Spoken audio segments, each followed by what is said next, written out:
Hello viewers, आज हम बात करेंगे कि कक्षा 9वीं वार्षिक परीक्षा 2022 की तैयारी हम किस प्रकार करें कि हमारे अच्छे नंबर आए, हमारे 80-90% तक आ जाएं।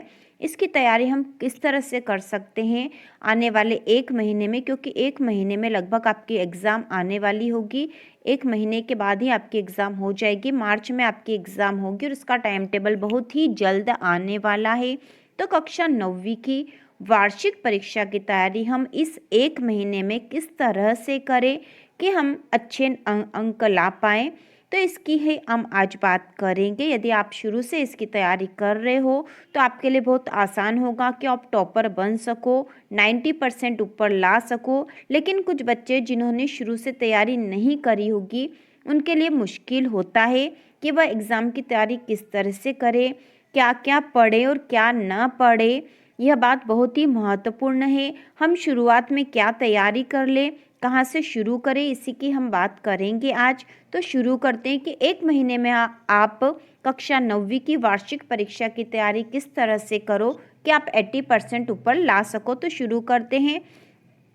कक्षा 9वीं की वार्षिक परीक्षा की तैयारी करने के लिए हमें पता होना चाहिए कि हर विषय का जो ब्लूप्रिंट दे रखा है, हर विषय का ब्लूप्रिंट मतलब ब्लूप्रिंट यह होता है कि आपका एग्ज़ाम पेपर में कितने कितने अंक के प्रश्न आएंगे और वह प्रश्न आपके अभ्यास पुस्तिका, आपके पुस्तक के किस किस पाठ से पूछे जाएंगे। यह होता है आपका ब्लूप्रिंट। तो ब्लूप्रिंट के हिसाब से हमें पढ़ाई करनी है। हर विषय की अलग अलग हिसाब से हमें तैयारी करनी पड़ेगी और इसी से हम एग्ज़ाम में अच्छे अंक ला पाएंगे। तो शुरू करते हैं। हमें हमारा जो ब्लूप्रिंट दे रखा है, जो बोर्ड द्वारा जारी किया गया ब्लूप्रिंट है, तो ब्लूप्रिंट के सारे विषय के ब्लूप्रिंट चैनल पर उपलब्ध है, आप देख सकते हो। तो ब्लूप्रिंट के हिसाब से हर विषय में किस पाठ से कितने अंक के प्रश्न पूछे जाएंगे यह भी बताया गया है। तो ब्लूप्रिंट के हिसाब से पढ़ना हमें सबसे पहला पॉइंट है। हमें ब्लूप्रिंट के हिसाब से अपनी तैयारी शुरू करनी है, ब्लूप्रिंट के हिसाब से तैयारी शुरू करनी है। इसके बाद जो दूसरा है, ब्लूप्रिंट जो आपका दे रखा है, जो पूरा टोटल ब्लूप्रिंट दे रखा, उसमें आपके एग्ज़ाम में वस्तुनिष्ठ प्रश्न, आपके एग्ज़ाम में वस्तुनिष्ठ प्रश्न कितने आएंगे। तो सबसे पहले हम देख लेते हैं कि आपका पेपर कितने अंक का होगा। तो आपका पेपर है, कुल 80 नंबर का पेपर आएगा, कुल 80 अंक का पेपर होगा और इसमें 20 अंक प्रोजेक्ट कार्य के होंगे। प्रोजेक्ट कार्य के 20 अंक होंगे। तो आपका प्रोजेक्ट कार्य आपको क्या करना है, इसमें क्या लिखना है, आपके स्कूल से बताया होगा। प्रोजेक्ट वर्क आपको स्कूल से बताया होगा और यह लिखकर आपको स्कूल में जमा करवाना है और इसी से आपको ये 20 अंक में से नंबर प्राप्त होंगे। तो इसमें लगभग आपको 15 से ऊपर अंक तो आ ही जाएंगे यदि आपने अच्छे से लिखकर जमा करवाया है। तो अब हम देख लेते हैं जो 80 अंक है इसकी हमें किस तरह से तैयारी करनी है। तो आपका जो पेपर है, आपका पेपर 80 अंक का होगा, 80 नंबर का पेपर आने वाला है आपका वार्षिक परीक्षा का। और इन 80 अंकों में आपके वस्तुनिष्ठ प्रश्न, वस्तुनिष्ठ प्रश्नों को वैकल्पिक प्रश्न भी कहा जाता है, ऑब्जेक्टिव क्वेश्चन कहते हैं। मतलब जो एक एक नंबर वाले जो प्रश्न हैं, एक एक नंबर वाले प्रश्न जो पेपर की शुरुआत में ही आते हैं, ये कुल 32 अंक के होंगे। 32 अंक आपके वस्तुनिष्ठ प्रश्न होंगे, 32 अंक, जो कि बहुत ही महत्वपूर्ण है क्योंकि आप 80 अंक के पेपर में आप 27 नंबर में पास हो जाओगे, 27 नंबर में आप पास हो जाओगे। और इसमें ऑब्जेक्टिव क्वेश्चन ही 32 अंक के होंगे। तो यदि आप वस्तुनिष्ठ प्रश्न ऑब्जेक्टिव क्वेश्चन ही सही कर दोगे तो आप पास तो पूरी तरह से हो जाओगे, क्योंकि 27 नंबर में आप पास हो जाओगे और बाकी नंबर आपको प्रोजेक्ट कार्य के आधार पर मिल ही जाएंगे। इसके बाद जो दूसरा है, इसमें जो 2-2 अंक वाले प्रश्न होते हैं, 2-2 अंक वाले कुल 10 प्रश्न पूछे जाएंगे हर विषय में, हर पेपर में। तो हर विषय में 2-2 अंक के 10 प्रश्न पूछे जाएंगे और उसके कुल अंक 20 अंक के होंगे। तो 2-2 नंबर वाले जो प्रश्न होते हैं यह भी आसान होते हैं, बहुत छोटे छोटे उत्तर इनके हमें याद करने होते हैं, इन्हें हम आसानी से याद कर सकते हैं और ये 20 अंक हम आसानी से ला सकते हैं। तो ये महत्वपूर्ण है, दोनों वस्तुनिष्ठ प्रश्न और 2-2 नंबर के प्रश्न बहुत ही अधिक महत्वपूर्ण है। क्योंकि इनके आधार पर हम अपने अंक को बढ़ा सकते हैं। बिना ज़्यादा मेहनत के हम अच्छे नंबर ला सकते हैं, क्योंकि 32 और 20 52 नंबर यहाँ से मिल जाएंगे। उसके बाद जो 20 अंक आपके प्रोजेक्ट कार्य के होंगे, इसमें से आपको 15 ऊपर अंक आ जाएंगे। तो आपके 60-65 नंबर तो आसानी से ऐसे ही आ जाएंगे। इसके बाद जो 3-3 अंक के प्रश्न होंगे, 3-3 अंक के प्रश्न, तो 3-3 अंक के कुल 4 प्रश्न आएंगे और इनका कुल नंबर होगा 12 अंक के होंगे 3-3 नंबर वाले। इसके बाद जो 4-4 अंक के प्रश्न पूछे जाएंगे, तो 4-4 अंक के भी 4 प्रश्न पूछे जाएंगे और इनके कुल नंबर है 16। तो इस प्रकार ये 28 नंबर के तो 3 और 4 अंक वाले हैं, और 1-1 अंक वाले और 2-2 अंक वाले जो प्रश्न है कुल 52 नंबर के हैं। तो बहुत अधिक महत्वपूर्ण है, इनको आप आसानी से तैयारी कर सकते हो।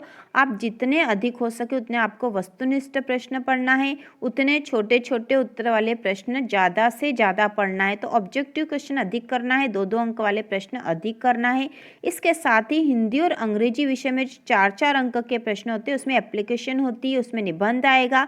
तो ये 2 प्रश्न आप 4-4 अंक के उनमें तो आसानी से कर ही लोगे। और बाकी विषय में भी 4-4 अंक के जो महत्वपूर्ण प्रश्न है उसके वीडियो चैनल पर आने वाले हैं, तो इससे आप तैयारी कर सकते हो। 3-3 अंकों के भी महत्वपूर्ण प्रश्नों के वीडियो आएंगे, जिससे कि आप आसानी से तैयारी कर लोगे। इसके साथ ही ऑब्जेक्टिव क्वेश्चन हर विषय में जितने अधिक हो सके उतने ऑब्जेक्टिव क्वेश्चन की हमें तैयारी करनी है, ताकि ये 32 अंक हमें पूरे के पूरे मिल जाएं। और 2-2 अंक के प्रश्नों की भी तैयारी करनी, ताकि 20 अंक भी हमें मिल जाए। तो इस प्रकार से आप अपनी स्ट्रेटेजी, अपनी तैयारी की पूरी बना सकते हो। अपना टाइम टेबल बनाइए आप इस हिसाब से कि हर विषय की हमें तैयारी करनी है। इस 1 महीने में हर विषय के लिए अलग अलग समय निश्चित करना है, और सबसे अधिक हमें ऑब्जेक्टिव क्वेश्चन और छोटे छोटे आंसर वाले क्वेश्चन करने हैं। तो इसके लिए आपको अपना एक टाइम टेबल बना लेना चाहिए। टाइम टेबल में मतलब यह है कि आपको रोज ही हर विषय पर ध्यान देना है, हर विषय पर ध्यान देना है, क्योंकि समय कम बचा है और यदि आप हर विषय पर ध्यान नहीं दोगे तो कुछ विषय आपके छूट जाएंगे। हर विषय का टाइम टेबल के अनुसार समय निश्चित करना है। आपके हर विषय में अधिक से अधिक ऑब्जेक्टिव क्वेश्चन, 1-1 नंबर वाले क्वेश्चन करने हैं। और इसके लिए आप प्रश्न बैंक से भी तैयारी कर सकते हो। प्रश्न बैंक आपके लोक शिक्षण संचालनालय द्वारा जारी की गई और आपकी तैयारी के लिए, आपकी परीक्षा की तैयारी के लिए ही ये बनी है, परीक्षा की तैयारी के लिए ही बनी है, और इसमें से ही अधिकतर क्वेश्चन आने की पूरी संभावना है। तो हमें सबसे पहले अपने प्रश्न बैंक के जितने भी ऑब्जेक्टिव क्वेश्चन हैं, जितने भी 2-2 अंक के प्रश्न हैं, इनकी तैयारी कर लेनी चाहिए, और इसी के आधार पर अपनी वार्षिक परीक्षा की तैयारी भी करनी चाहिए। तो इस प्रकार से यदि हम तैयारी करेंगे तो हम एग्ज़ाम में बहुत ही अच्छे अंक ला पाएंगे, और बहुत ही कम समय में, लगभग 1 महीने के समय में ही, 1 महीने में ही हम अपनी इतनी अच्छी तैयारी कर लेंगे कि 70% ऊपर, 80% ऊपर, यह हमारे ऊपर निर्भर करेगा कि हम कितने अधिक अंक ला पाए। हम इस 1 महीने में कितनी अधिक तैयारी कर सकते हैं कि 70% से ऊपर कितने ला सकते हैं। ठीक है, इससे ऊपर ही लाने हैं हमको, इससे ऊपर ही लाने हैं। तो 70% ऊपर लाने की पूरी तैयारी आपको इस तरह से करनी है। सबसे पहले आपको 1-1 अंक के प्रश्नों की तैयारी करनी है, क्योंकि 32 अंक यहाँ से मिल जाएंगे आपको। उसके बाद 2-2 अंक के प्रश्नों की तैयारी करनी है, इससे हमें 20 अंक प्राप्त हो जाएंगे। और उसके बाद हमें 4-4 अंकों के प्रश्नों की हम तैयारी करेंगे। तो इस प्रकार हम यहाँ पर जो 52 अंक तो हमें यहाँ प्राप्त हो जाएंगे। उसके बाद आपके जो प्रोजेक्ट कार्य, उसमें लगभग आपको 15 से ऊपर अंक प्राप्त होंगे। तो इस प्रकार आपके अंक प्राप्त हो जाएंगे। इधर 4 नंबर का भी एक प्रश्न हम कर लेते हैं, तो हमारे 70 नंबर तो आसानी से आ जाएंगे। तो वार्षिक परीक्षा की तैयारी का एक पूरी रूपरेखा थी कि आप वार्षिक परीक्षा की तैयारी किस प्रकार से कर सकते हो इतने कम समय में। और वार्षिक परीक्षा की तैयारी के लिए प्रश्न बैंक के सारे वीडियो चैनल पर उपलब्ध है।